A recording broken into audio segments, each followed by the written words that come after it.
ఆంధ్రప్రదేశ్ శాసనసభకు మరియు లోక్ సభకు 2024 మే నెలలో జరగనున్న ఎన్నికలలో బహుజన్ సమాజ్ పార్టీ నుండి పోటీ చేయే అభ్యర్థులను ప్రాథమికంగా ఎంపిక చేయడం జరిగింది. బీఎస్పీ జాతీయ అధ్యక్షురాలు బెహన్ కుమారి మాయావతి ఆదేశాలను అనుసరించి రాష్ట్ర ఇన్ఛార్జ్ రాజ్యసభ సభ్యులు రామ్జీ గౌతమ్ అనుమతితో తొలి జాబితాను విడుదల చేయించున్న రాష్ట్ర అధ్యక్షులు పరంజ్యోతి మాట్లాడారు.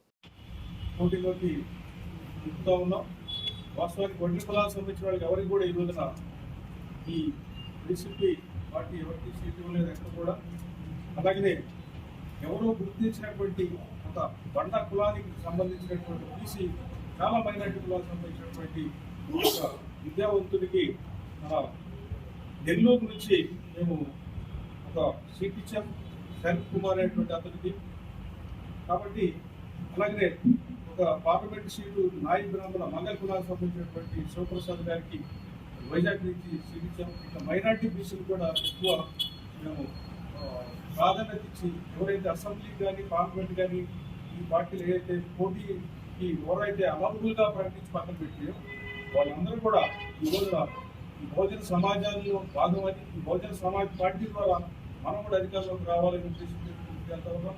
అలాగనే మరి ఉత్తరప్రదేశ్లో కూడా ఎప్పుడు కూడా ఈ అసెంబ్లీ చూడనటువంటి దాదాపుగా 20 కులాలకు సంబంధించిన వాళ్ళకి సీట్లు ఇచ్చి 13 కులాలకు సంబంధించిన వాళ్ళని గెలిపించి కాంక్ష ఉన్నారు. వాళ్ళందరూ కూడా వాళ్ళకి మంత్రి పదవులు కూడా ఒకసారి ఉండడం జరిగింది 1993లో. కాబట్టి మేము భోజన కులాలకు సంబంధించిన వాళ్ళందరూ కూడా వాళ్ళ జనాభా ప్రాతిపదిక వాళ్ళకి ఖచ్చితంగా రాబోయేటువంటి ఎన్నికలు కానివ్వండి, ఆ తర్వాత కానీ ఎప్పుడైనా సరే ఈ రాజ్యాంగాలను వాళ్ళందరూ కూడా భాగస్వామ్యం చేయడానికి ఎప్పుడు కూడా భోజన సంబంధించి ప్రయత్నిస్తుంది. కాబట్టి భోజన కులాల వాళ్ళందరూ కూడా ఈ రోజున గమనించండి, ఈ రోజున ఈ రాష్ట్రంలో మరి భోజన కులాల పాలన కావాలనేటువంటి ఉద్దేశంతో పెద్దందారి ఆధిపత్యాలకు సంబంధించినటువంటి 1-2 కులాలు మాత్రం ఈ రోజు రాష్ట్రాన్ని పరిపాలిస్తూ ఉన్నాయి. ఈ పరిస్థితి పోవాలంటే బహుజన సమాజ్ పార్టీ వరకు సాధ్యమవుతున్న విషయాన్ని బహుజనులు కూడా గమనించి రాబోయే ఎన్నికల్లో బహుజన సమాజ్ పార్టీ అభ్యర్థుల్ని గెలిపించాలని మరీ విజ్ఞప్తి చేస్తున్నాం. అందరికీ కూడా ధన్యవాదాలు చేయండి. ఎక్కువ అవకాశాలు ఇస్తాం. ఇదే పక్క పార్టీలు కనుక చూసినటువంటి ఈ రోజున వైసీపీ ఇచ్చిన లిస్టు మా దగ్గర కొంత సమాచారం ఉంది. ఆ సమాచారాన్ని బట్టి చూస్తే బీసీ సీట్లని ఎక్కువ శాతం రెడ్లకు కేటాయించారు. ఇది చాలా శోచనీయమైనటువంటి విషయం. మనకి 75 సంవత్సరాలు దాటిన స్వాతంత్రం వచ్చి ఇంకా కొన్ని కులాలకి శాసనసభలో అడుగుపెట్టే పరిస్థితి లేదు ఈ రాష్ట్రంలో. జనాభా దామాషా ప్రకారం రెడ్లకు 10 సీట్ల కన్నా ఎక్కువ ఇవ్వకూడదు, కానీ 49 సీట్లు ఇచ్చారు, 39 సీట్లు ఎక్స్ట్రా ఇచ్చారు. అదే జనాభా ప్రకారం బీసీలకి 80 నుంచి 85 సీట్లు ఇవ్వాలి బీసీలు, కానీ 41 సీట్లే ఇచ్చారు.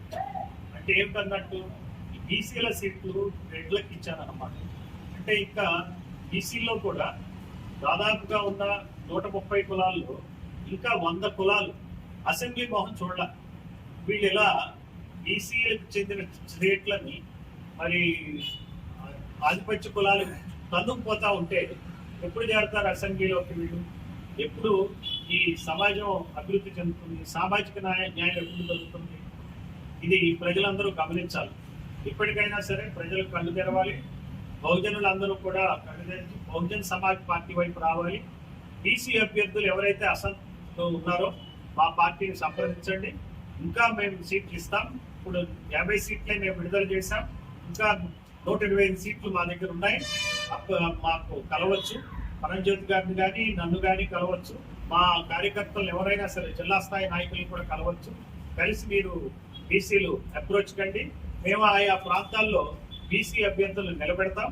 సో ఇంతకన్నా మంచి అవకాశం మాకు పెద్ద national party, Bahujan Samaj party national party, ఏనుగు గుర్తున్న పార్టీ, ఇంకా ఉత్తరప్రదేశ్ వంటి పెద్ద రాష్ట్రాన్ని 4 సార్లు ముఖ్యమంత్రిగా నడిపినటువంటి నాయకురాలు మా అధినేత్రి ఆవిడ బెహన్జీ మాయావతి. అటువంటి పార్టీ వైపు బీసీలు మొగ్గు చూపండి. ఈ ఆధిపత్య కులాల యొక్క పెత్తందారీ కులాల యొక్క వాటికి గుణపాఠం చెప్పండి. మా వైపు రండి. టీడీపీ సమాచారం, జనసేన సమాచారం పూర్తిగా లేదు. అందుబాటులోకి వచ్చినాక వాళ్ళు కూడా ఇదే పందా అవలంబిస్తారు. ఆధిపత్య కులాలకే ఎక్కువ సీట్లు ఇస్తారు, బీసీలకు అన్యాయం చేస్తారు. బీసీల ఓట్ బ్యాంకు వాడుకుంటున్నటువంటి టీడీపీ ఎంతమంది బీసీలకు ఇస్తుందో కూడా మనకు తెలిసిపోతుంది. ఆ సమాచారం వచ్చినాక మీడియా ముఖంగా మేము ప్రజలకు తెలియజేస్తాం. నుంచి ఎల్లా దొరబాబు గారు, రాజమండ్రి నుంచి నెల్సన్ కుమార్ గారు, మచిలీపట్నం నుంచి దేవరపల్లి దేవమణి గారు, తిరుపతి నుండి గురప్ప గారు, చిత్తూరు నుండి విజయ్ కుమార్ గారు, హిందూపూర్ నుంచి నాగరాజు గారు, అరకు నుంచి బి సాయి మహీందర్ గారు, అమలాపురం నుంచి నారాయణప్ప గారు, కర్నూలు నుంచి లక్ష్మీనారాయణ గారు ఈ 11 మంది మొదటి జాబితాగా ఈ పార్లమెంటు అభ్యర్థులుగా విజ్ఞప్తి చేస్తున్నాం. అదేవిధంగా శాసనసభకి పోటీ చేసినటువంటి అభ్యర్థుల జాబితాలో మరి మొట్టమొదటిసారిగా అరకు నుంచి లక్కే రాజారావు గారు, వీరు ఎక్స్ఎమ్మెల్యే ముందు బహుజన సమాజ్ పార్టీ తరఫున పోటీ చేసి గెలిచినటువంటి వారు మళ్ళా ఈసారి పోటీ చేస్తూ ఉన్నారు. అలాగే తిరువురు నుంచి లక్ష్మీ వందన కుమార్ గారు, ఈ గన్నవరం నుంచి వల్లాపత్రు సత్యనారాయణ గారు, సర్వేపల్లి నుంచి జానకి ప్రసాద్ గారు, ఉదయగిరి నుండి పుష్పాంజలి గారు, ఆత్మకూరు నుంచి నంద ఓబులేష్ గారు, విజయనగరం నుండి సోము రాంబాబు గారు, బాడుగుల నుంచి కరణం తిరుపతిరావు గారు, జగ్గేపేట నుంచి కొత్తమల ప్రభుదాస్ గారు, ఒంగోలు నుంచి తాటిపర్తి వెంకటస్వామి గారు, కర్నూలు నుంచి అరుణ్ కుమార్ గారు, రామచంద్రాపురం నుంచి మాతా సుబ్రహ్మణ్యం గారు, పామరు నుంచి రాయవరపు బాబు రాజేంద్ర ప్రసాద్ గారు, నందిగామ నుంచి మర్ర ఉదయకిరణ్ గారు, పిఠాపురం నుంచి కండవల్లి భోగరాజు గారు,